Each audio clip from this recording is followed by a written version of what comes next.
川普的关税哦，让大家非常震惊的是，竟然科加拿大35%哦，哇！现在真的友谊的小船彻底翻掉了哦。那他说呢，就是加拿大之前的种种的这个态度啊，他说如果你们决定用任何理由提高对于美国的关税的话，就会再继续叠加。现在我已经科到了35%，你们敢叠加我，我就敢叠加回去哦。那甚至他还批评说，加拿大就是不跟美国合作，然后没有采取有效的阻止芬太尼流入美国，所以呢，我必须要惩罚你们，这是一个报复性的措施，科了加拿大35%，比起原本还增加了10%哦。另外，越南也很生气啊，因为本来也跟你谈好了是11%哦，那这个是越南现在才把这个亮牌亮出来说，原来他们之前已经达成协议，结果川普可以不管不顾以前这样谈好了11%，结果公开出来的时候改口变成20%，越南政府感觉很错愕、惊讶、失望又愤怒啊！怎么会你这样子呢？就是两国的信任感宣告破裂啊！消息人士透露呢，因为川普宣称跟越共总书记苏林已经谈妥了关税这个条款，但是苏林本人却没有参与原始的谈判，可是越南就感觉被骗啦，就说怎么会是提高那么多呢？有点好像川普把所有人都摆了一道的感觉，所以加拿大伤心，这个越南错愕。那再来看看巴西嘞，巴西这次真的是就是寻丝绸了吧？因为川普啊，好像就是冲着巴西而来哦。巴西骂了他说是当世界的皇帝嘛，结果呢，他就要科巴西50%的关税。那鲁拉不吃这一套啊，他就说呢，我们也会征收美国50%哦。尊重是个好事。我们来听一下他怎么讲。E não tenha dúvida que primeiro nós vamos tentar negociar.Mas se não tiver negociação, a lei da reciprocidade será colocada em prática. Se ele vai cobrar 50 de nós, nós vamos cobrar 50 dele. 对，这鲁拉也是很呛哦，所以他甚至还讲说，我们也没有义务要继续用美元来进行交易哦。那再来，这个如果不提供咖啡豆的话，恐怕美国的咖啡要涨价了，因为主要美国的咖啡有蛮多是来自于巴西的。每年呢，我们看一下2024年好了，就从巴西进口了814万袋啊。那相当于是当年总消费量的33%呢，哇！所以现在恐怕美国的咖啡也要涨价了。巴西现在也不想吃这一套，另外一个不想吃这一套的是谁呢？石破茂，哇！石破茂讲得非常的硬气哦，我们来看看他是怎么说的。これは国益をかけた戦いです。舐められてたまるか。私たちは言うべきことはたとえ同盟国であっても。正々堂々言わなければならない。正々堂々。所以看起来真的大家都气翻了，就是你川普敢这样子搞，我们要赌上这个我们的国格、国家利益，怎么能够忍受你这样子把我们看扁呢？还说呢，我们接下来就是直接降低对于美国的依赖，要努力在这各方面自给自足，就把美国得排除在外头哦，我们就不要依赖你了，已经把日本惹到这样的程度了。那再来，你看我们讲了那么多个国家，没有一个国家是吃川普这一套，那更不用说中国大陆了，更不想理你啊！那反倒是这个卢比奥赶快想要去跟中国大陆谈一谈，想要跟王毅见面哦，跑到了吉隆坡。那卢比奥讲说呢，我们现在关税通知函是市场画出的基准线，但并不会阻止各国跟美国谈判来修改关税数字的机会。反正他就这么讲了，也没有太多人想理他们。那王毅呢，在7月11号在马来西亚吉隆坡会跟卢比奥来会晤，这也算是川普重返白宫以来中美之间最高层级的会谈之一。那问到卢比奥，他说：“哎呀，我们正在推进此事，或许会见面。那见面其实到底是谁认怂呢？我们来往下看哦。美国商务部长表示，8月初会跟中方的谈判代表会面。大陆的商务部新闻发言人说，今年5月以来，中美元首共识指引之下呢，双方的贸易团已经在日内瓦和伦敦进行了经贸高层会谈，达成了日内瓦的共识，还有伦敦框架，并且抓紧落实有关的成果，来稳定两国的经贸关系呀。那事实上呢，其实虽然有这样子的框架，可是美国还是希望赶快谈定啊。那对于中国大陆有一些影响吗？现在看到就是在5月份的时候，美国进口中国大陆的成衣总额是创下了22年来的新低，这会有一些后续的转单影响吗？比方说像是转到越南啊、孟加拉或是印度来下单嘛？可是现在看起来越南的这个关税也挺高，中美之间的这个关税延到这个暂时停战到8月份，所以现在恐怕还是一个焦灼的情形。我们先来问一下亮哥，加拿大这个总理是以加拿大爱国主义反川普崛起的目前看起来完全没有让步的迹象。加拿大的工业局已经表态绝不接受然后加拿大说7月21号是美加谈判的 deadline， 如果美国没有答案，他就反制美国，继续卖美债。就你磕我35，我就磕你35了。他之前不是卖了一波美债，那个700多亿，可能还会继续卖。而且他也寻求跟ASEAN，就东南亚组织要签 FTA。所以加拿大真是叹为观止啊！其实他是最没有筹码的。他72%出口都卖给美国。他还是不让。对，还是不让。硬气。那越南事实上到目前只有说跟美国谈了一个框架协议。他并没有说细节是什么。结果你现在被人家逮到了你明明是11，你把人家吹牛成20。所以表示这个也未定因为越南就说这个只是框架那巴西我坦白说了，你川普借的名义是干涉人家的司法说这个 Bolsonaro 你不要给我司法迫害。坦白讲，美国历史上还没有总统这么粗暴就直接这样讲的。美国至少都会假借透过一些机构用人权议题来表达不同意见。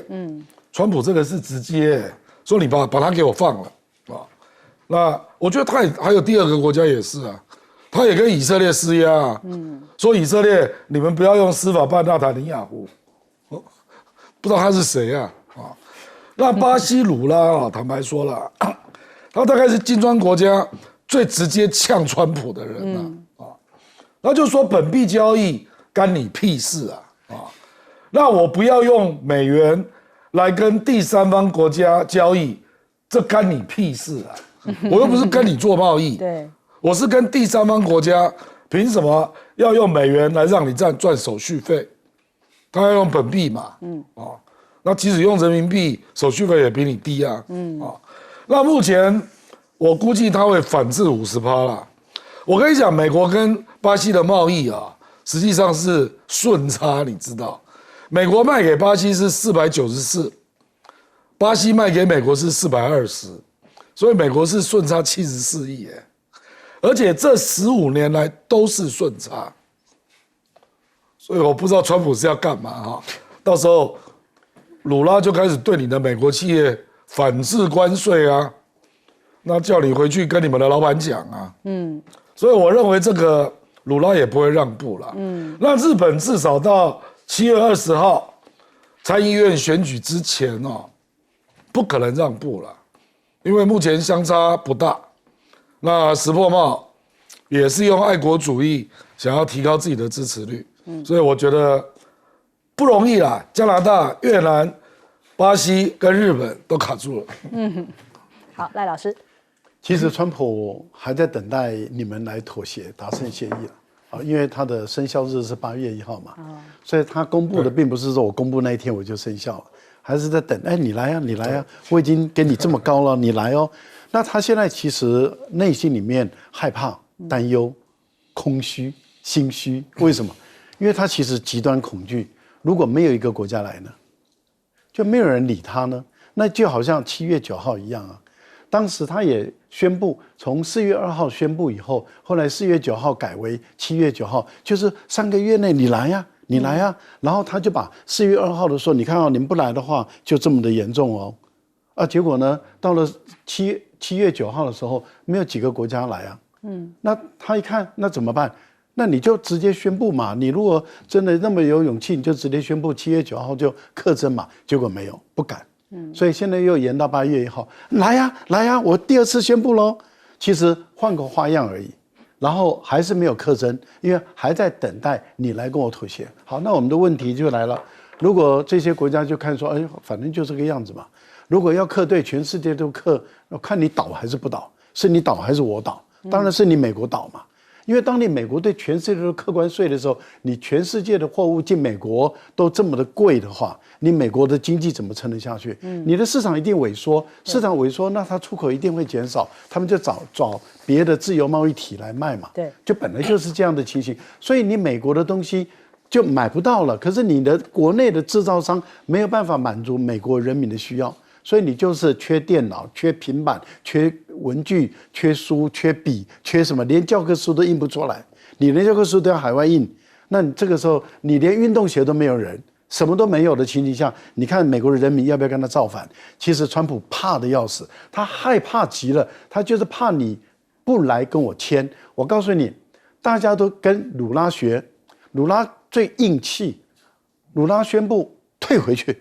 把那信不收，退回去。不收，对，我就给你退回去。你如果在我规定的时间内没有跟我达成协议，我就给你对等课50%。你看多强势啊！我们现在也在等待你这个加拿大，不要一张嘴啊！加拿大你也要学鲁拉7月21，对，加拿大你也要学鲁拉，你也给他退回去。你7月21没有跟达成协议，我就克你关税。加拿大你也做一次给大家看嘛。石破茂目前来讲有舆论支持喽。目前的日本的舆论觉得他们的首相，因为他们的在野党显得变得很软弱嘛。说哎要妥协啦，你要好好跟美国谈啦。可是他的在野党的策略错了，石破茂的策略对了，那你也一样学鲁拉退回去。我觉得大家都学鲁拉退回去。台湾会学吗？啊，台湾会学吗？台湾跪地不起，大灾问。要吃牛杂，不过会变成非美国体系的关税都越来越低了，就只有美国跟关税很高这样。对，好，来将军。所以川普玩这个手法就是这样，先大声唬人，暗地又派人去，哎呀，好好谈，好好谈。这路比奥出来干什么？就是干这个事嘛。哎。中南半岛这些国家总有1-2个会松动的嘛。你像越南，你气是不是？卢比奥跑来，哎，没事啊，老板只是一时气化了，说给大家听的嘛。你就怎样怎样。我跟你讲，就干这些事情，没事找事，自己加戏。美国有一个思想家讲得很好，你这个川普是拿情绪在治国，你不是理性在治国嘛？你这个炮打这个地图炮，全世界都跟你为敌。我跟你讲，西德贤总理讲的这，美国你孤立吧，都不跟你玩了嘛。对，加拿大是跟美国以前称之为好像是孪生兄弟啊，连体婴啊，他这是连体婴啊，国界没有国界的，彼此也好的不得了啊。游客开个车子就来了嘛。现在搞了加拿大实在是很尴尬，对不对？都不来。加拿大这个当然要跟中盟、中日韩 FTA 的另找出路嘛，也是把姿态摆出来了嘛，所以我看最后川普会跟加拿大妥协的啦。这个东西，在我身边搞个敌人是最划不来的。所以地缘战略里面，最好就美国最好的态度，大西洋、太平洋都是我的这个天战，可是加拿大在你旁边呢，在你北边呢，而且加拿大领空一开放啊。俄罗斯的飞弹、中国的飞弹可找了捷径了，直接打到你华盛顿了，因为少了好多公里啊。所以你不要看加拿大在北边嘛，对不对？北极那个从北极来飞弹航路一定经过这边嘛。你要搞成这个样的话，不是自取。我就预判了，川普会对加拿大放松的了。现在把气话说足了，其实2个彼此都需要彼此了。我讲良心话，加拿大离不开美国了。你70%的出口在美国嘛，你找替代市场到哪里去找这么大的市场？所以啊，这场戏你有的看了。好，我们先休息一下，广告之后马上回来。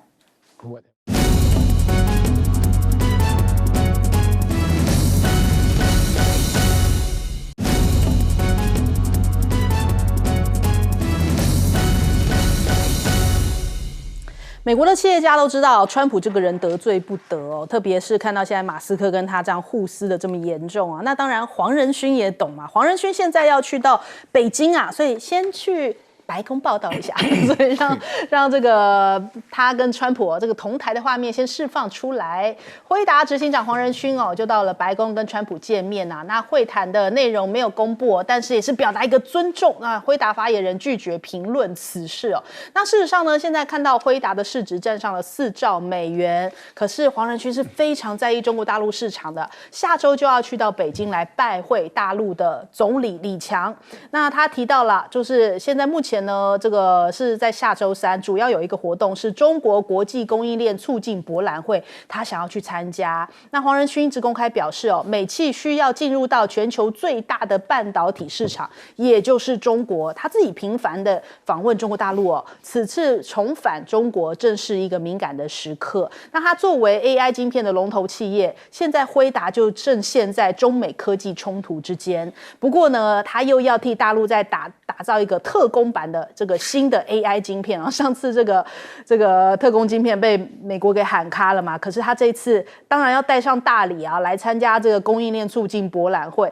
这不是有点大逆不道嘛？因为川普就是想要断掉供应链，你还来参加供应链促进博览会还带着特供版，所以他不知道是不是先去跟川普报备一下不知道这一回他去到了北京，能够跟怎么样层级的官员来会面呢？那现在目前中国商务部说暂无讯息可以提供啊，但是中国大陆自己本身也是全力在冲 AI， 就连这个北京的中小学也要在这个9月份，就是下个学期开始，现在放暑假嘛，他们7月的时候就有宣布有新的这个 AI 课程纲要，那在9月份的时候就要开始进行了，就是很多的小朋友呢可能会在每个学年不少于8堂课的情况下来学 AI 通识课。你看他们的竞争力从小培养开始那更不用说他们现在这个 AI 的人才全世界其实大部分都是来自华人，就是中国大陆是占比非常高的在 AI 人才库啊。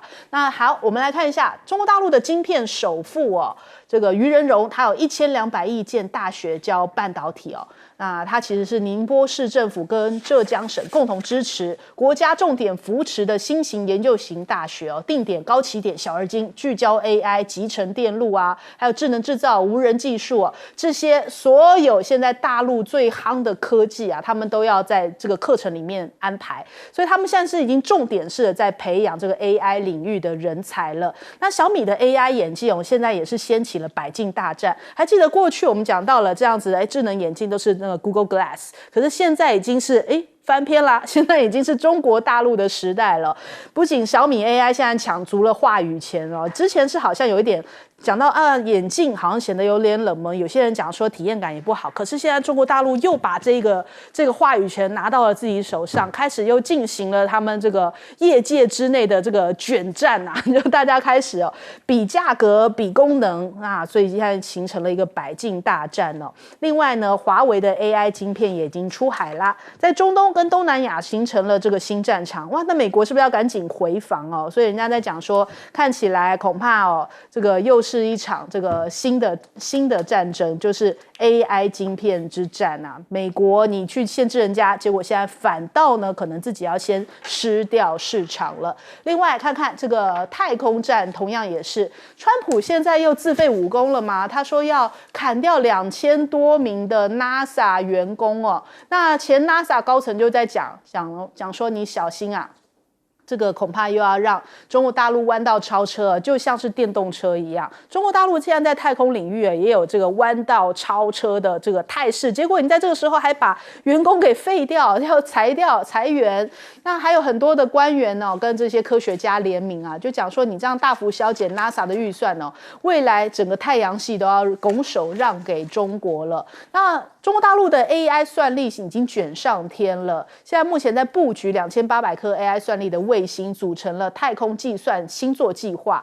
今年的5月，首批12颗卫星已经发射成功了啦，也标志着呢首个太空计算卫星星座成功入轨，开启了全球的太空计算时代的新篇章。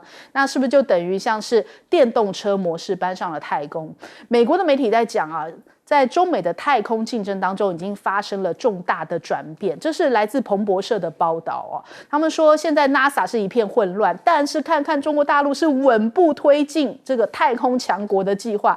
这个 NASA 还在想说局长是谁嘞？一下是马斯克的人，一下又不让马斯克当，一下空在那边，然后一下又要裁员。可是呢，这个其他国家都看在眼里，中国大陆不断在进步啊，没有因为你停下脚步来，他就停下来看看啊，他是继续往前走。所以英国的学者在高度赞扬中国发射太空计算卫星哦，认为这是太空复制电动车成功模式。那印度裔的美国学者呢，他则是在渲染说，哦，小心哦，这可能是太空间的军事对抗，也标志着中美太空竞争要出现重大的转变了。这个我们来问问亮哥。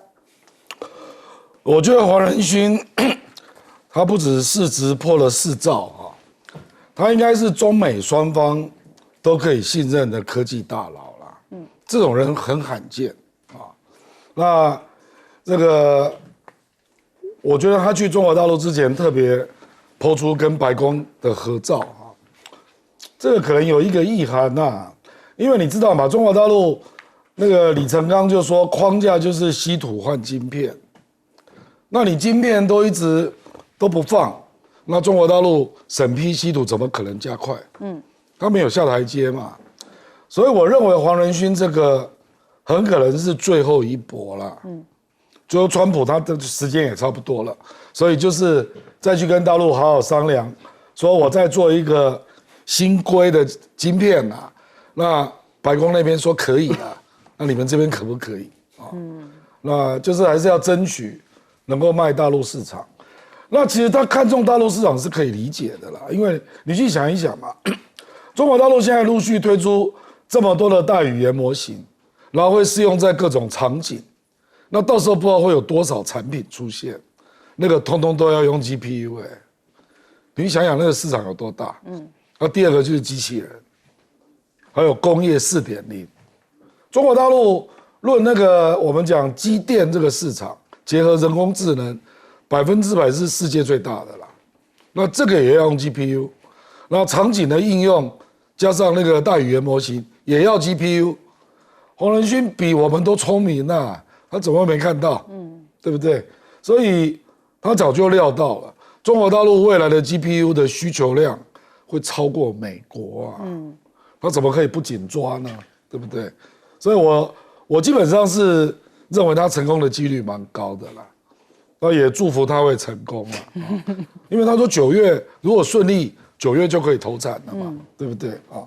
那另外那个太空的部分，我讲白了啊，我前一阵子就看了一篇文章，他是在讲军事的太空竞赛，已经有一些美国的媒体认为美国已经输了，这个包括太空的准确定位，也包括杀手卫星，也包括干扰对方。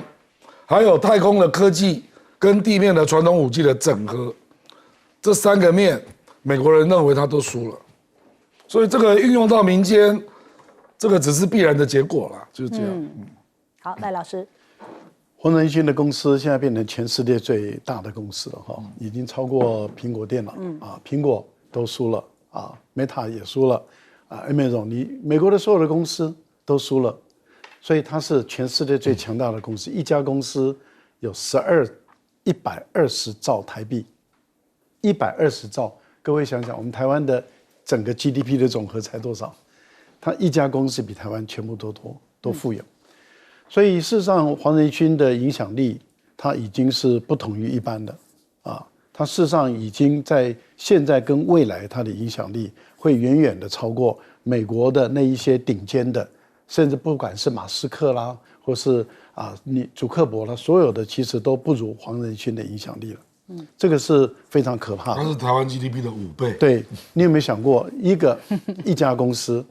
可是黄仁勋因为个人的谦和，我觉得因为有我们这个儒家的这种中华文化的这种熏陶，我觉得他的谦和还有他的亲切，所以我们看起来他没有架势，但是他的影响力。其实只会越来越大，而不会越来越小。不管在美国的政界，或是在全世界的科技界，它的影响力会越来越大。可是这样的一个人，你看他对于大陆的态度永远保持非常友善，他不会像美国的一些企业家，或者是像一些华人我们不讲哪一个地方的人的企业家那种态度这么的嚣张，这么的跋扈。你看他没有，他永远是保持的对于台湾、对于大陆、对美国的友善态度。我觉得这个是他会有现在的这样的影响力一个最主要的因素，也就是他不选边站。但是他是美国的公司，他是美国人，他一定要遵守美国的法律规章。所以你看，他都是在于遵守美国的法律规章的空间下，他来去争取，来去扩张。那当然，他很清楚的知道大陆的这个市场太大了，因为你看到半导体现在大家都知道很重要，而大陆的重要的大学、顶尖的大学都有机体电路的这个学系或是学院。你看现在 AI 大家都知道很重要，他们马上就从小学教育开始。对，我觉得大陆的反应速度之快坦白说，全世界没有一个国家可以跟得上大陆。台湾在这个部分不要老是去挑大陆人的错，应该去好好看看大陆的优点在哪里，他们为什么反应会这么快，这么快的就付诸行动，而台湾到现在为止都还慢吞吞的，这不行的啦。好，帅将军。首先我要讲几个趋势问题黄仁勋没错，他是掌握了这个 AI 的很多晶片，他可是也看到中国大陆是一个最大的市场。第二个，稀土晶片也需要稀土。第三个，中国大陆有很多 AI 人才，他顺便挖几个对他都有，所以到中国去是很大的一个诱因。问题你拿的那个特殊规格的晶片是不是符合大陆所需？这就是关键了。那这个晶片是不是川普认为我这一放过去，中国大陆的经济实力又增加？这都是一个很复杂的一个问题。所以，要不然就是川普没有请过专家评估，让黄仁勋带的那个有价值的晶片来，或者是这个不知道，就看以后的发展。但很严重一个问题就是说，川普现在面临在全世界搞大国博弈3大领域嘛。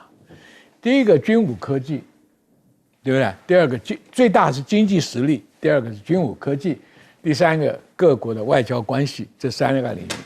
这3个领域，我觉得他已经快输了2个，甚至于3个都输了。第一个，军武科技大家都知道未来的战争是无人机、AI 跟太空，因为刚刚不只是有什么卫星杀手了什么什么，它还有什么轨道炸弹，就是说天上的固定带的有炸弹可以按时下来，所以这个问题美国经济上这一仗胜负未卜，但是全世界已经跟他公开翻脸，所以你要说经济上你要发展全世界的霸权，我觉得是有问题的。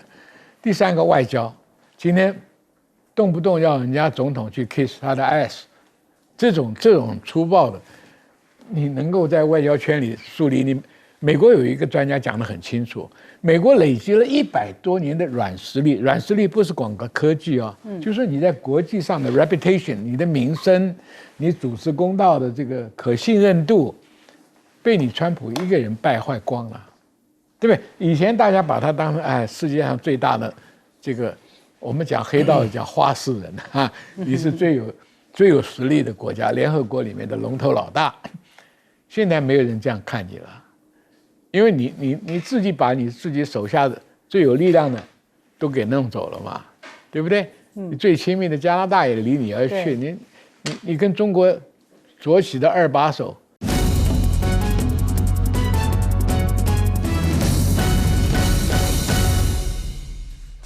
欢迎收看《新闻大白话》，我是主持人翟轩，马上来欢迎一下这个阶段加入我们讨论来宾，退役中将帅化明。主持人好，各位观众大家好。耶鲁政治学博士郭正亮。大家平安。国际事务专家赖岳谦。主持人好，观众朋友大家好。好，来看一下，因为汉光的演习正在进行当中现在赖清德是不是靠着汉光要来塑造一下抗中的氛围呢？在第2天的时候呢，海巡加入了平战转换6版队的万里舰挂载着雄风飞弹进行演习那他们来讲说，中国大陆的海警船在金门的海域使用关闭 AIS， 就是船舶自动辨识系统统的方式，以灰色地带的手段来进行一些袭扰。那这个累计达了78次。10号下午的时候，又有4艘中国大陆的海警船以岸船的方式，从金门东西两侧的编队进入到我方的水域当中。那汉光演习的第3天呢，则是呢国军展开了协防央航的演练呢所以这次央航也加入了这个演练的这个等于说内容项目当中。那空军演练作战归来，也执行了这个热加油准备，还有征集物资、设置阻隔设备。赖清德的讲法，他说呢，全体国军正在进行年度最重要的汉光41号演习，今年特别采取的是叫做极限练兵的方式也就是无剧本，以大规模实战化演练，让全体的国军弟兄能够发挥平时所学，以落实这个防卫固守。重层贺阻的军事战略的目标那所以其实我们这一次看到真的像我今天早上出门的时候，因为我家附近就有军营，就看到哇那个军车啊什么的，然后直接都开到路上。那不过但是最近大家也听到说，这个军车开在路上也有一些跟旁边的车子擦撞的这些事情，所以真的好像全台都笼罩在这样一个军备跟演练的氛围当中，所以大家觉得特别有感。还有到连全联里头都开始进行了一些相关的演练嘛。那我们看这一次国军说最强的战车 M1A2T 首次公开射击陆军向美国采购的这一批首批的 M1A2T 的战车，从2月份的时候呢，它就已经接装训练。在新竹的坑子口靶场进行了120公里的战车炮的实弹射击，总共发射了19发所以他说全数命中。赖清德也称赞说，不愧是地表最强的战车再来看到了，我们现在是不是要从滩岸直接进行到了城镇战呢？看起来呢，我们现在进行最主要紧锣密鼓的已经是在第3天嘛，现在已经开始了是进行城镇战的训练了。不过美国智库却在这个时间点发出了一个讯号，说呢，美国智库认为应该要把在台的500名军训的人员要撤离他们的国防重点发布了年度的报告，提到啦，自美国这个冷战之后呢，持续扩张全球的军事部署，那特别是针对印太地区的调整提出具体的建议。里面的报告是建议要完全撤回在台湾这500名美军的训练人员。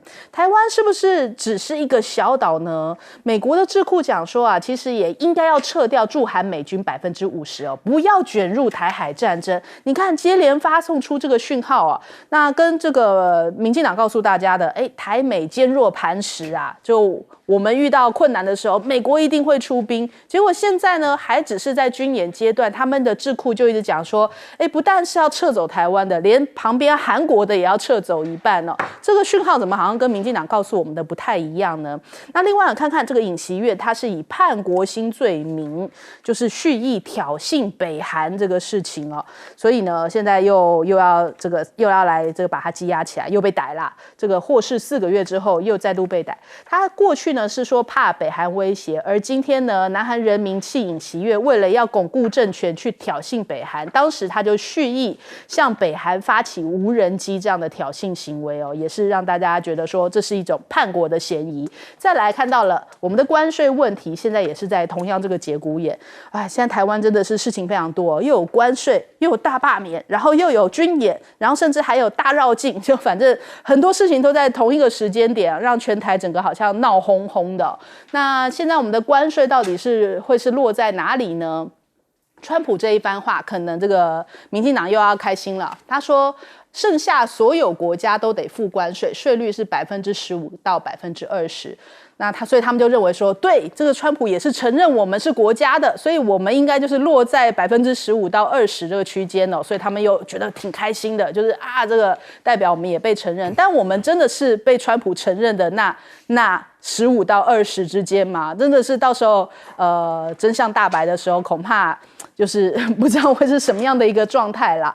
那还有我们看到了卢比欧他提到了，对东南亚国家的关税是比较优惠的但是还是没有提到台湾，他只有说，其他国家比起来的话，好像没有东南亚的关税那么好。只是我们看现在目前已经揭晓的加拿大35%，让大家很震惊，我想说，哇，这个加拿大现在竟然要被罚到这个35%吗？提高了这个10个百分点哦。日本是提高1个百分点，韩国是维持不变。但相较加拿大、日本、韩国，我们退一万步讲，我们台湾跟美国的关系有比他们更亲密吗？就是我们能够拿到比这个数字更低的数字吗？这个其实这个有待商榷哦。那另外，我们现在的目前谈判传出来，可能得要放行牛内脏、绞肉，还有这个莱猪的这些比值哦，可能要比照国际，要换取这个更低的关税，而且汽车产业链恐怕也要受到极大的冲击。如果美国的汽车进来台湾，接下来关税降到0的话，恐怕会让我们整体的国产汽车受到非常大的冲击。最主要的就是那40万从业人员接下来的这个饭碗会不会受到很大的影响呢？我们来问一下亮哥。其实汉光演习，它这次主要是滩岸作战跟城镇战嘛。那你可以看到，海上作战、登陆作战已经不演了啦。这就意味着你前面那2个阶段，你已经守不住了嘛，不就这样暗示了吗？那滩岸作战，当然我们有买一些装备嘛，所以当然总是要实弹练一下啊。包括那个自走炮啦，M1A2T 的坦克啦，那我不知道海马式多管火箭会不会也射一下？那听说也有演练那个气垫船要抢滩的时候，我们是用那个实体炸弹直接在海边炸了，在淡水那边。这个恐怕如果真的要做滩岸作战演习，这些是必然要做的啦啊。那当然城镇战就有点像++9一样嘛。因为他这一次选择的是淡水，你淡水登陆，那淡水的民众有20万，你怎么办？如果真的城镇战，是打在淡水，你难道可以不撤民众吗？那岂不是居民混合，变成人肉盾牌？有人这样打吗？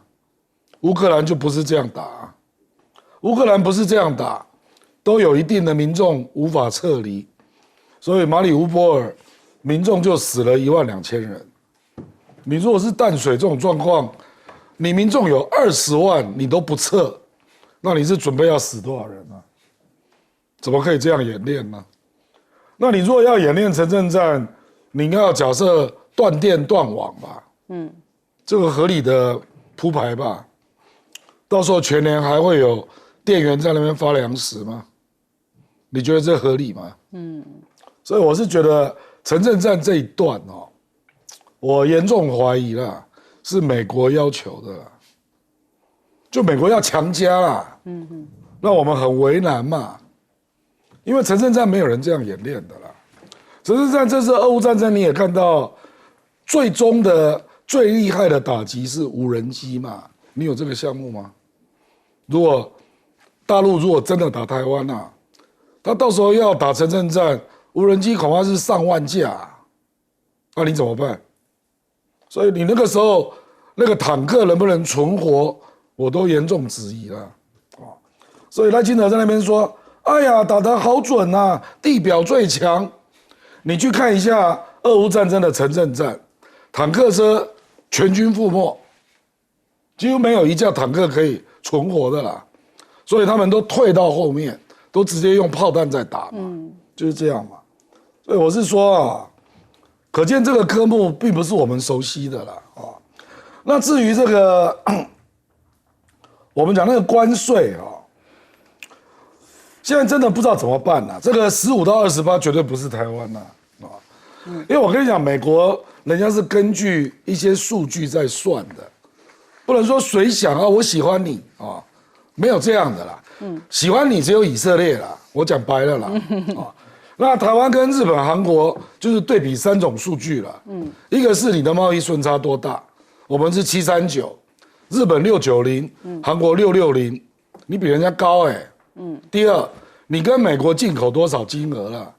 日本是1400亿，韩国1300，我们才1100你进口的也比人家少。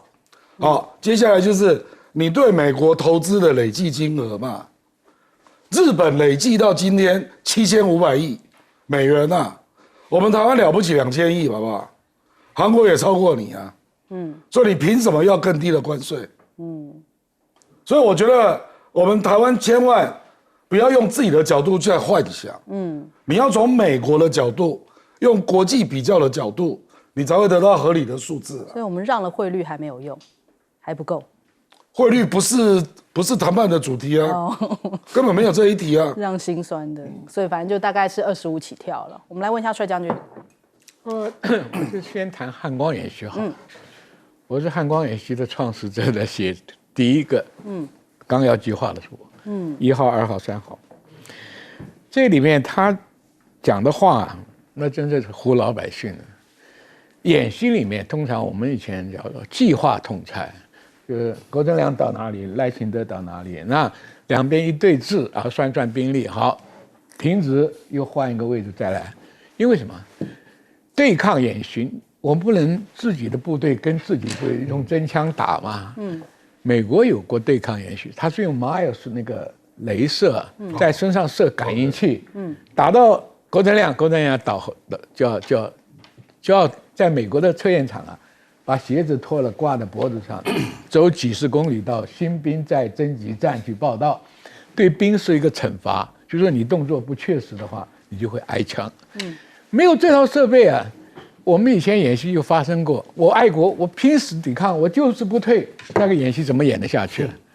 所以演习都有剧本的啦，你无剧本的时候，怎么裁判输赢，怎么裁判进退？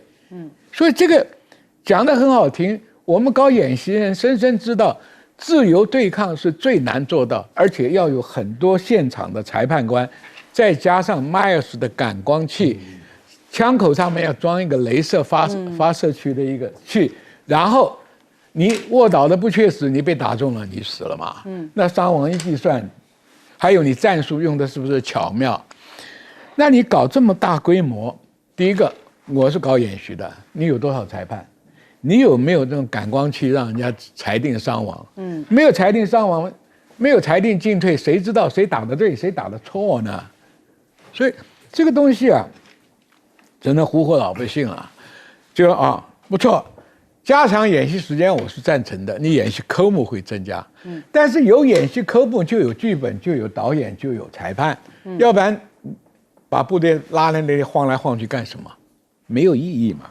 第二个，他很多措施，比如说拿600吨的万里舰挂雄风飞弹，600吨的船呢、在风力几级就不能出去了，因为海浪的问题了。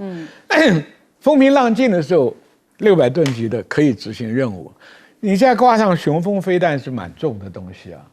一个600吨级的加上雄风飞弹，在海浪的威胁下，你可能发挥不了多大的作用。使用的时机只有限定在某一个时间。第二个讲什么热机加油，热机加油是天上巡逻的飞机没有油了下来加油再上去。问题他没有提到关键的问题，你跑道还存在吗？跑道不存在，你哪来的加油行为？你连起飞的行为都没有。所以这些科目啊，我讲老实话是玩虚的了。我赞成汉光也要加强，那你要找些比较可行的方式来做嘛。淡水海防在河口装炸药，那是鬼扯了。谁去拉发那个炸弹呢？快艇速度很快，你只有在巴黎大桥上设钢席，它就进不来了嘛。很简单的是，我叫了十几20年了，就不听了，就是不舍得下资本嘛。你的钢席一落下来，因为从河口到巴黎桥还有一段距离，有足够的时间，那个钢席自动坠落嘛。旁边配几门快炮，用雷达导引的快炮，什么船你都是百发百中嘛。所以真正的事情不去做。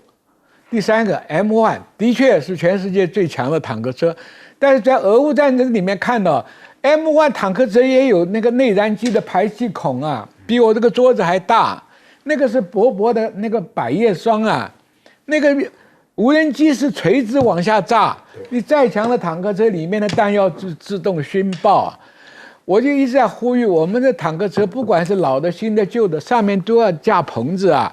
俄乌战场上你看到所有的坦克车都架棚嘛。对。你是表演火力射击，那种是打靶嘛。第三个，你这个大演习里面啊，炮兵也要射击，战车也要射击，你都是对海嘛，你不是对抗嘛。所以这个问题哈，我只有3个字：唬老百姓了。所以做点扎实的工作吧，汉光花了这么多时间，让我们部队真的有点训练嘛。裁判在哪里？统裁部在哪里？计划统裁还是自由对抗的无计划统裁？连这个都不敢说清楚。你问我今天当过陆军的这个重要的将领也好，一般的中上校都知道这个问题了。好，赖老师。我觉得赖清德要演练台湾的城镇作战啊，我觉得他有责任，也有义务，他必须要告诉台湾的民众、广大的民众，还有要告诉相关的国家啊，他打算采用的是乌克兰的政府泽连斯基的城镇战的打法，还是他要采用的是哈马斯在这个加沙地区的城镇战的打法？我觉得他必须要很清楚、很明白的告诉台湾的民众，因为如果是采用乌克兰的这种打法，那我们看到乌克兰的政府在跟俄军交战的时候，他们就会把这个民众往后撤、疏离那疏离的时候，再由军队进来接管这个城市或者是这个乡镇。所以我们看到这个俄乌的战争中，那打得很慢，就是因为打的是城镇战，可是民众是被撤离的，而且是有计划的撤离。那你要演练城镇战，如果你要学习是乌克兰政府的这种打法，你就必须要先学习试看看，把台湾台北市200多万人口含新北市的这个300-400万人口，总共500多万人口。因为假设你今天的战区是先发生在北部战区，那就是台北跟新北这个北部战区，也可能包括基隆在里面。那你就必须要在这个时间把这个600-700万的人口，你要输送到哪里去？你要花多少时间输送？我觉得你这个必须要告诉我们嘛，你如何输送？输送到哪里？怎么安置他们？他们安置在哪里？住在哪里？吃在哪里？几百万的人离开了台北市、新北市跟基隆市，往南部走的时候，往台中、往高雄这个地方走的时候，你怎么去要地方政府去接待、接纳这些人？你要告诉大家吗？完全讲错了，他就不希望你撤离，你做困兽之斗。所以很明显的，赖清德是要采用哈马斯的打法。那也就是都全民皆兵一起下来打。赖清德，你就告诉大家嘛，你就是另外一个哈马斯嘛，你就是一个哈马斯，你要用加沙地区的几上百万的人被以色列这样轰炸嘛，所以才会有老弱妇孺一口气就一死就是4-5万人嘛。那也就是说，你赖清德，你就是打算让台北人、新北人、基隆人在第一次交战的时候困守在自己住的地方，然后被这样子轰炸，然后死了几十万人，你就把你的儿子、女儿还有孙子先叫回来嘛。你那么喜欢打仗，就把你的儿子、孙子叫回来，在台湾嘛。你不要说把儿子、孙子送到国外去的时候，你要我们台北人学，你要当哈马斯，你就告诉美国，你就是要当哈马斯。讲好了要发你每个人一把 AK 步枪嘛。你现在消息你忘记了？那所以他要，所以就叫你在那里困在那里一起打大家要一锅煮。做好准备喽。那我们先休息一下，广州忙回来。快嘛 ，AK 步枪。